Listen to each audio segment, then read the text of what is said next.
Hello मित्रों, केम छो? मजामां? तो बधा मजामां जशो। तो आज આપણે બનાવવાના છીએ કાઠિયાવાડી મસાલેદાર સિંગ ભજીયાનું શાક। બીજા બધા શાક તો તમે બહુ ખાધા હશે, પણ કોઈક દિવસ આવી રીતે સિંગ ભજીયાનું શાક પણ બનાવી જુઓ। ખૂબ જ ટેસ્ટી અને સરસ બને છે। એક વખત બનાવશો ને તો તમને ફરીથી પણ બનાવવાનું મન થશે, તેટલું ટેસ્ટી શાક આ તૈયાર થાય છે। તો ચાલો આપણે બનાવીએ સિંગ ભજીયાનું શાક। તમને વિડીયો સારો લાગે તો લાઈક, સબસ્ક્રાઈબ અને શેર જરૂરથી કરજો। તો બધાને મારા તરફથી જય મા લક્ષ્મી અને જય શ્રી કૃષ્ણ। તો ચાલો બનાવીએ સિંગ ભજીયાનું શાક। તો જો શાક બનાવવા માટે મેં અહીંયા 2 સિંગ ભજીયાના પેકેટ લીધા છે। 2 સિંગ ભજીયાના પેકેટમાં તો તમે ઘણું શાક બનાવી શકશો। તો અહીંયા જો મેં 2 પેકેટ લીધા છે। તમારે જેટલું શાક બનાવવું હોય તેટલા પેકેટને લઈ શકો છો, પણ 2 પેકેટમાં તો ખાસું શાક બની જાય છે। તો જો અહીંયા સિંગ ભજીયાને આ રીતે આપણે કાઢી લઈશું પહેલાં પેકેટમાંથી। તો જો અહીંયા સિંગ ભજીયા મેં કાઢી લીધા છે। તમે આ રીતે શાક બનાવજો, ખૂબ જ સરસ અને ટેસ્ટી શાક અહીંયા તૈયાર થાય છે। તો હવે આપણે શાકને વઘારી દઈશું। તો ગેસ ચાલુ કરી દઈશું અને કઢાઈમાં આપણે તેલ એડ કરીશું। હવે તેલને આપણે ગરમ થવા દેવાનું છે। પછી તેલ આપણું ગરમ થાય એટલે એમાં જીરું એડ કરીશું અને જીરુંને આપણે સતળાવા દઈશું। જીરું આપણું સતળાઈ જાય એટલે એમાં ચપટી હિંગ એડ કરીશું। પછી તેમાં આપણે લસણ અને આદુની પેસ્ટ એડ કરીશું।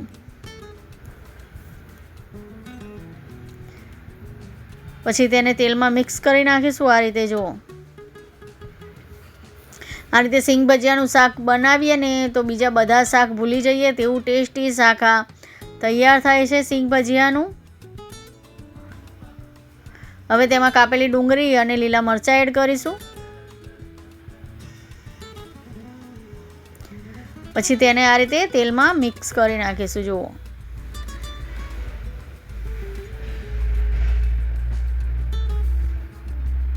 આ રીતે તેલમાં ડુંગળીને શેકાવા દેવાની છે બરાબર। ડુંગળી શેકાશે ને તો જ શાકનો ટેસ્ટ એકદમ સરસ આવશે। નકર તમે પહેલાં જો ડુંગળીને નહીં શેકો તો ડુંગળીનો ટેસ્ટ કચાશ પડતો આવશે અને ખાવામાં સારું નહીં લાગે। એટલે ડુંગળીને આપણે તેલમાં સતળાવા દેવાની છે જ્યાં સુધી તેનો કલર ના બદલાઈ જાય ત્યાં સુધી। હવે આપણે તેમાં ટામેટાં એડ કરીશું અને ટામેટાને પણ આ રીતે મિક્સ કરી નાખીશું। જુઓ,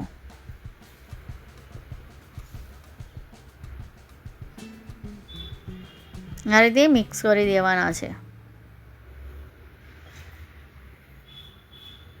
જો તમને વિડીયો સારો લાગે તો લાઈક, સબસ્ક્રાઈબ અને શેર જરૂરથી કરજો। કમેન્ટ કરીને મને કહેજો કે તમને આ રેસીપી કેવી લાગી અને ચોક્કસથી બનાવજો। ખૂબ સરસ શાક અહીંયા તૈયાર થાય છે બની। એક વખત બનાવશો ને તો ફરીથી પણ બધા માગીને ખાશે તેવું ટેસ્ટી શાક બને છે આ। તો જો અહીંયા ડુંગળીને અને ટામેટાને સરસ આપણે ચડવા દઈશું। હવે તેમાં આપણે મસાલા પણ કરી દઈશું જેથી મસાલા પણ સરસ અંદર ચડી જાય। તેમાં લાલ મરચું પાવડર એડ કરીશું, હળદર પાવડર એડ કરીશું, પછી તેમાં ધાણા જીરું પાવડર એડ કરીશું અને સ્વાદ પ્રમાણે મીઠું એડ કરી દઈશું। હું આમાં ગરમ મસાલાનો ઉપયોગ નથી કરતી કેમ કે ગરમ મસાલો સિંગ ભજીયામાં નાખેલો જ હોય છે અને અતિશય નાખેલો હોય છે સિંગ ભજીયામાં, જેથી હું અહીંયા ગરમ મસાલાનો ઉપયોગ નથી કરવાની। તમારે જો ગરમ મસાલો એડ કરવો હોય તો પણ તમે કરી શકો છો, પણ સિંગ ભજીયામાં નાખેલો હોય છે ને એટલે વધારે પડતો ટેસ્ટ પછી ગરમ મસાલાનો આવે છે, એટલે હું અહીંયા નથી નાખવાની ગરમ મસાલો। જો બધા મસાલા એડ કરીને આ રીતે ડુંગળીમાં મિક્સ કરી દેવાના છે અને આને આપણે ચડવા દેવાનું છે।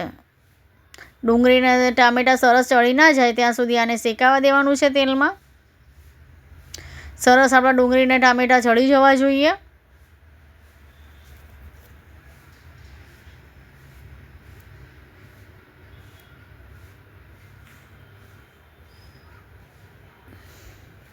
તો જો આ રીતે તેલમાં શેકાવા દેવાના છે। આ રીતે મિક્સ કરતા જવાનું જેથી મસાલો બળી ના જાય અને નીચેથી ચોંટે નહીં। તે માટે આ રીતે મિક્સ કરતા જવાનું અને ડુંગળીને ચડવતા જવાનું.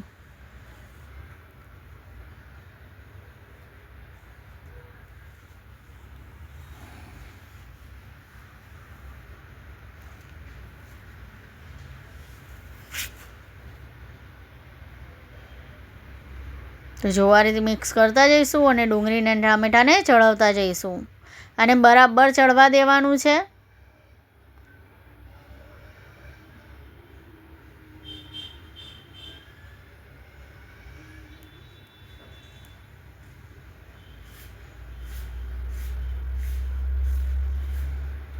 હવે આપણે તેમાં સિંગ ભજીયાને એડ કરી દઈશું અને આ રીતે મિક્સ કરી નાખીશું મસાલામાં. જુઓ આ રીતે મિક્સ કરી દેવાનું છે.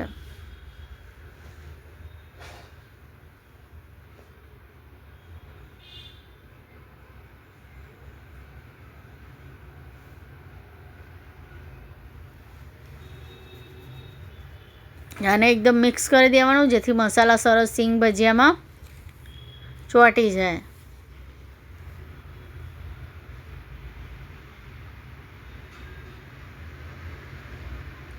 હવે આપણે તેમાં થોડું પાણી એડ કરીશું. આપણે વધારે પાણી એડ નથી કરવાનું, આપણે થોડું જ પાણીને એડ કરવાનું છે. જો સિંગ ભજીયા એકદમ વધારે પાણી એડ કરીશું ને તો એકદમ પોચા થઈ જશે અને શાકનો ખાવાનો ટેસ્ટ સારો નહીં આવે. એટલે આ રીતે થોડું જ પાણી એડ કરવાનું છે અંદર. આપણે વધારે પાણી એડ નથી કરવાનું.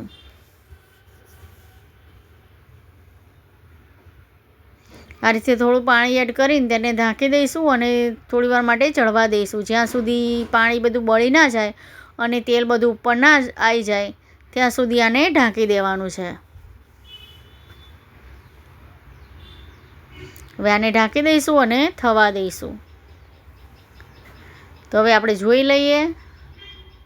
તો જો તેલ બધું ઉપર આવી ગયું છે અને પાણી સરસ બળી ગયું છે. જુઓ આ રીતે પછી એક વખત મિક્સ કરી દેવાનું છે. તો જુઓ કેટલું ટેસ્ટી અને સરસ દેખાય છે સિંગ ભજીયાનું શાક. જુઓ તમે એક વખત આ રીતે બનાવી જોજો. ખૂબ સરસ શાક તૈયાર થાય છે.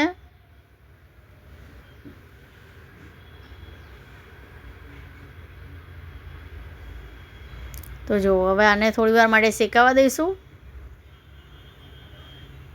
જો સિંગ ભજીયામાં મસાલા બધા મિક્સ થઈ ગયા છે સરસ.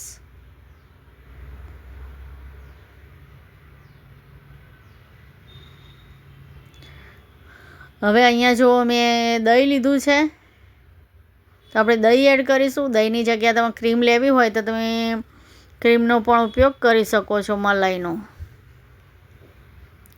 પછી આ રીતે દહીં એડ કરીને આ રીતે મિક્સ કરી દેવાનું છે. આ રીતે દહીં એડ કરો ને તો એનો ટેસ્ટ એકદમ સરસ થઈ જાય છે. દહીં એડ કરવાથી એકદમ સરસ શાકનો ટેસ્ટ આવે છે. તો અહીંયા મેં 2 ચમચી દહીં એડ કર્યું છે અને પછી આ રીતે મિક્સ કરી નાખ્યું છે. જુઓ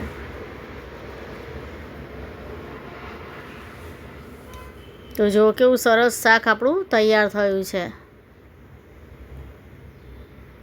આમાં વધારે મસાલાનો ઉપયોગ પણ નથી કર્યો. આપણા ઘરમાં જે મસાલા હોય તેનાથી જ શાક આ બનીને તૈયાર થઈ જાય છે અને એકદમ ટેસ્ટી અને સરસ શાક બને છે. તો હવે આપણે કોથમીર એડ કરી દઈશું.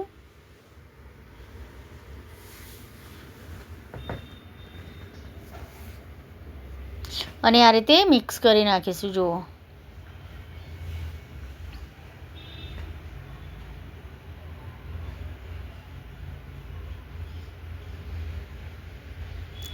હવે આપણે દહીં એડ કર્યું એટલે આને થોડીવાર માટે આપણે ઢાંકી દઈશું જેથી દહીં પણ સરસ અંદર મિક્સ થઈ જાય મસાલામાં.